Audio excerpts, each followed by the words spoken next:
7 দিনের মধ্যে ঢাকা, চট্টগ্রাম এবং সিলেট ভিএফএস গ্লোবাল থেকে ইতালির অন্তত 100টি ওয়ার্ক ভিসা দিতে আলটিমেটাম দিয়েছে ইতালির ভিসা প্রত্যাশীরা। এতে ইতালির রাষ্ট্রদূত জানুয়ারির মধ্যে 2023-24 সালে আবেদন করা ভিসার নিষ্পত্তি করার কথা বলেছেন বলে জানান আন্দোলনকারীদের প্রতিনিধিরা। এর আগে ইতালি দূতাবাসে আটকে থাকা আবেদনকারীদের পাসপোর্ট, ভিসা সহ ফেরত দেওয়ার দাবিতে গুলশানে বিচারপতি শাহাবুদ্দিন পার্কে মানববন্ধন করেন ভিসা প্রত্যাশীরা। আরও জানাচ্ছেন মুশফিকুর রহমান। আমার পাসপোর্ট কালকে যদি আমার কোনো সমস্যা হয়, ধরুন আমার পা ভাঙে গেছে, যে কোনো সমস্যা, আমার ইন্ডিয়া নিতে দেবো, পাসপোর্ট কে দেবো? ভিসা ছাড়া পাসপোর্ট ছাড়া আমার ইন্ডিয়াতে যাইতে দেবো কে দিব? কোন প্রশাসন, কোন কানুন? এভাবেই ক্ষোভ জানাচ্ছিলেন ইতালিতে যেতে ইচ্ছুক হৃদয় দেওয়ান। দীর্ঘদিন পাসপোর্ট আটকে রেখে ভিসা না দেয়ায় ক্ষোভে ফেটে পড়েন অনেকেই। অক্টোবরের 17 তারিখে জমা দিছি, আজকে 10 মাস চলতেছে। আমার ফ্যামিলি আমাকে যে চাপ দিতেছে, সব আমার মৃত্যুর পথে। এখন মৃত্যু ছাড়া উপায় নেই আমার মালয়েশিয়ার ভিসার ম্যাচ শেষ, ইতালির ভিসাও পাইতেছি না ভাই। এখন আমার একুল দনুকুল গেল ভাই। ভিসা সহ পাসপোর্ট চাই, যদি না দেয় এই 1 বছরে যে ড্যামারিস কেন রাখছে পাসপোর্ট, এটা জবাব দিতে হবে।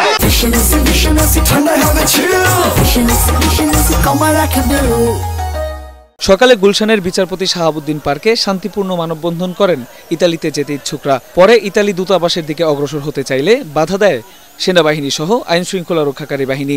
সৌদি আরব সবচেয়ে মূল্যবান ভিসা, এই ভিসাটা আমি ক্যান্সেল করছি এই ইতালির আশায়। যেহেতু আমার কাগজ উঠছে, যেহেতু আমার ভিসা দিবে 3 মাসের জায়গায় আজকে 10 মাস হইতেছে। 10 মাসের ভিতরে আমার কাগজ দেন। এখন আমি ঘরের কাছে সবার কাছে বলছি, আমার 2টা মেয়ে লেখাপড়া করে। এর আগে 5 সদস্যের প্রতিনিধি ইতালি দূতাবাসে বৈঠক করতে যান। ভিসা আবেদনকারীদের দুর্দশার কথা তুলে ধরে দ্রুত 3 জেলায় ভিএফএস গ্লোবাল থেকে প্রতিদিন কমপক্ষে 100 ভিসা প্রদানের আলটিমেটাম দেন তারা। এতে ইতালির রাষ্ট্রদূত জানুয়ারির মধ্যে 2023-24 সালে আবেদন করা সব ভিসার নিষ্পত্তি করার কথা বলেছেন বলে জানান প্রতিনিধিরা। আপনারা 400-500 করে জমা নিচ্ছেন বিএসএফ গ্লোবাল, তাহলে ওয়ার্ক ভিসা প্রতিদিন 3টা গ্লোবালে 100টা করে বা 50টা কেন ডেলিভারি দিচ্ছেন না? 7 দিনের মধ্যে 3টা গ্লোবালে অন্তত 100টা পাসপোর্ট না দিলে আপনাদের এমবাসিতে আবার অ্যাটাক করতে আমরা বাধ্য হব। এদিকে এক বিজ্ঞপ্তিতে ইতালি দূতাবাস প্রক্রিয়া করা আবেদনের আউটপুট বাড়ানোর আশ্বাস দিয়েছে। মুশফিকুর রহমান, এটিএন বাংলা, ঢাকা।